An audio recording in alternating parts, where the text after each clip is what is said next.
What's up, guys? Rick from DFS On Demand, and this is a preview for the Northern Trust. This is the tournament formerly known as the Barclays Championship. It's the first stop of the PGA Tour playoffs. It is being played at Glen Oaks Club, which is in New York, and other than that, we don't know much. Okay, this is the first time that Glen Oaks Club is going to be used by the PGA Tour. The 18 holes that they're using is actually going to be a composite of the two courses that they have on site there. So even if we knew how this course was going to play, they're taking a few holes from each. So we're kind of in the dark here. You're going to hear a lot of speculation throughout the week on how this course is going to play. We don't really know a ton. It's going to be a lot of educated guessing. You'll hear comparisons to Augusta National where, you have to hit into certain quadrants of the green and it's going to be finely manicured and, it's going to play similarly. We don't really know. So with that being said, what I've done for this week and my key stats is I've opted to basically go plain Jane. And just before we start, everything you see here from the spreadsheets to the tools that we use will be available, and it is available on dfsondemand.com. The stats that I went with for this week in a star-studded field are pretty simple. Strokes gained off the tee, strokes gained approach, strokes gained around the green, strokes gained putting. I want the best all-around putters. I've got strokes gained total in there too. I want just the best players. We've got the best field. Everyone has been gearing up for this all season long, and it's a little reckless, I think, to start really trying to dissect a course that we know literally nothing about. Outside of, a few quotes here and there and some rampant speculation. We don't really know how it's going to play. So I'm kind of keeping it plain Jane. The two things that I did want to make sure to include are birdie or better. Of course, with DraftKings scoring being so heavy for scores under par, I threw birdie or better in there. And then par 4 scoring, because it is a par 70, we do know that. It's going to play about 7,300 yards or so, can be stretched out a little longer than that. But it is a par 4, or I'm sorry, it is a par 70, so with the extra par 4s, I opted to add that statistic in there as well. So otherwise, pretty plain Jane. Let's talk about some of these guys. And the field is awesome. I can't wait to start creating lineups here. And every single one of these guys at the top, you could have reason to play, right? Like, I couldn't fault you for playing any of these guys. But I do want to point out a couple that I think are the most interesting to me. So let's look at Ricky Fowler. 11,300, and I don't know what to say about this guy. Like, there's no knocks in his game anymore, okay? He hasn't won a major. Okay, he's finished, what, top 5 in all of them. He's always in contention. He's playing unbelievably well right now. I mean, you can see, as we just click through his recent history here, I mean, just piling up the top 10s. It seems like every week this guy is in contention and he's coming in for a top 10. He obviously, with having a great year with the key stats model, he shows up there a ton. He's great on par 4s, so hard to overlook that. But I don't think he's going to be, or I do think he's going to be very popular. Now, when you have a field like this, it's always interesting to see where the ownership goes, and I'll probably defer to my buddy Brad Messer-Smith.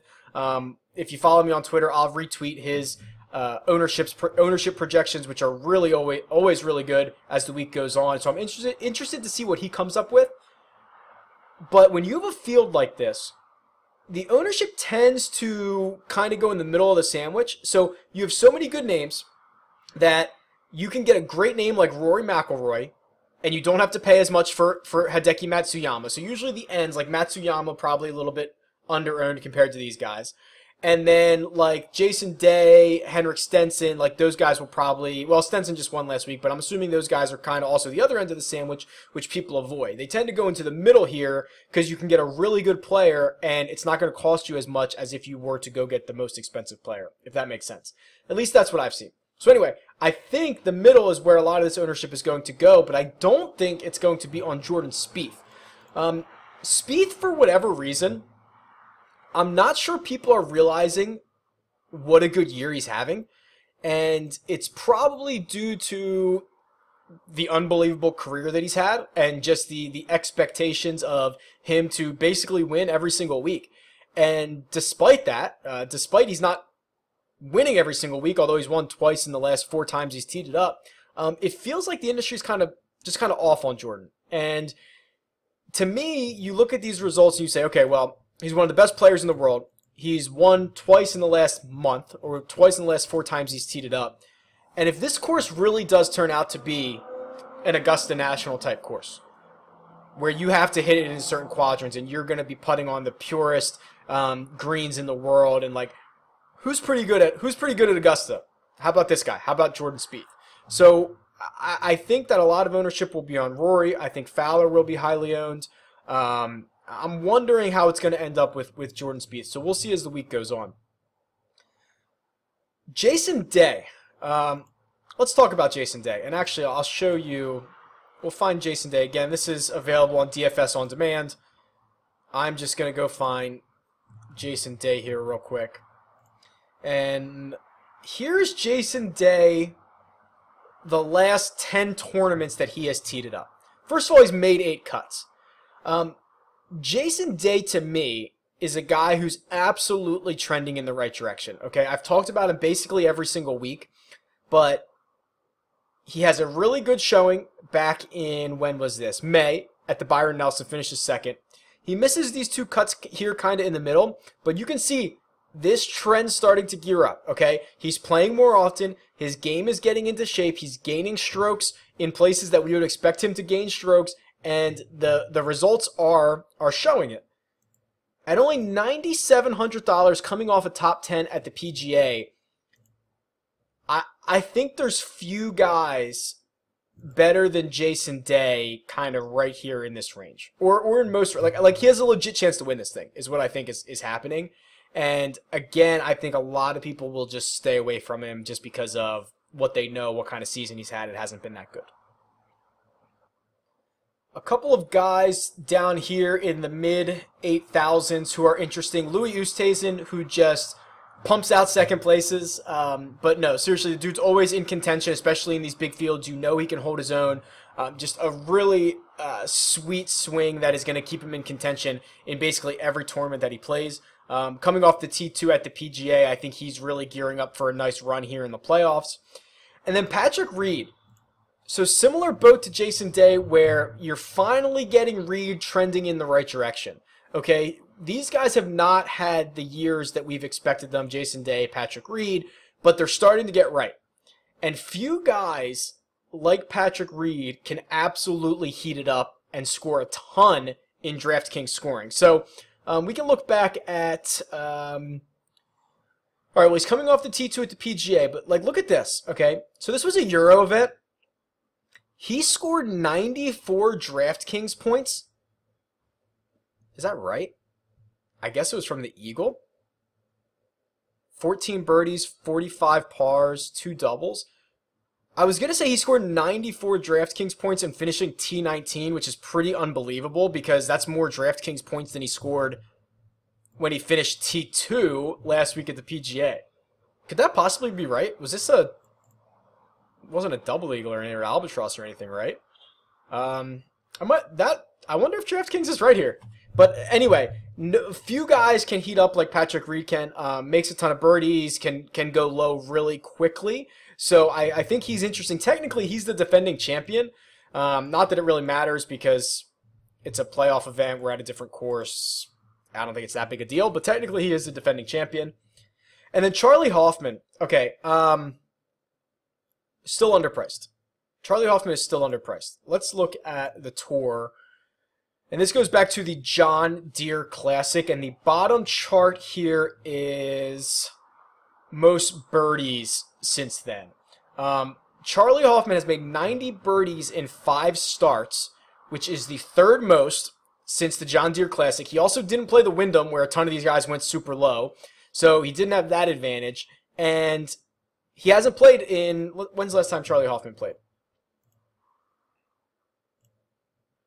Because I think a lot of people are going to forget about him. I think a lot of people are going to forget about Charlie Hoffman, who has not played since... Oh, he played the PGA Championship. Okay. So he basically just didn't play last week. But I think a lot of people forget about players who weren't in the field previously. And then if you want to stick with the Masters narrative, you know who's pretty good at the Masters? Charlie Hoffman. So here you go. He's played it 3 times the last 3 years. No worse than a T29. He actually made a run at it a couple of years ago before he faded on Sunday. He's a much different player now. If you put him back in that position again, he probably wins the thing. I think he had the lead on Sunday. But yeah, so there's a guy who's at $7,900 who we've loved a ton in the last 2 months, and now I wonder if everyone just forgets because this great field that he's in. I think he's got a lot of value there. I'd be remiss if I didn't point out Francesco Molinari, who is at $7,600 coming off a T2, and he was kind of the first guy who perked my ears up in my key stats here because he's right here. He's my 6th ranked golfer. Statistically speaking, he's elite in this field. I mean, even in a great field, you can see #1 player in strokes gained approach. You know, he putts middle of the pack, but outside of that, elite in nearly every single one of these other categories. And he's coming off a T2, so I mean, if you're sticking with a guy to stay hot at only $7,600 who can hold his own in a field like this, I think Molinari is interesting. And then here I'll show you this. This is the last 10 weeks on tour and the last 5 years at the Northern Trust. You see Charlie Hoffman's on this list, but you also see Robert Garrigus has the 2nd most DraftKings points over the last 2 weeks, or 10 weeks, excuse me, only behind Hideki Matsuyama. So let's look at Garrigus here, and I think he's significantly outclassed in this field. But you could really do worse than a guy who has gone 10th place, T5, T6. Now, we're not talking about anything impressive in terms of fields. Actually, they're really, really bad fields. But a guy who's feeling it, who's making a lot of birdies, is having a really good run on tour right now. I think you can do worse at $7,600. Finau, you saw him on my key stats. He popped up, and again, Finau's just kind of been underpriced and underappreciated all year. Again, pretty elite in this model that I have here, and he checks in at $7,300. When you're just comparing apples to apples, I mean, Finau at $7,300 compared to Garrigus at what, 76 is pretty much a no-brainer for Finau. But if you want to differentiate yourself a little bit, you can throw in a little bit of Garrigus there.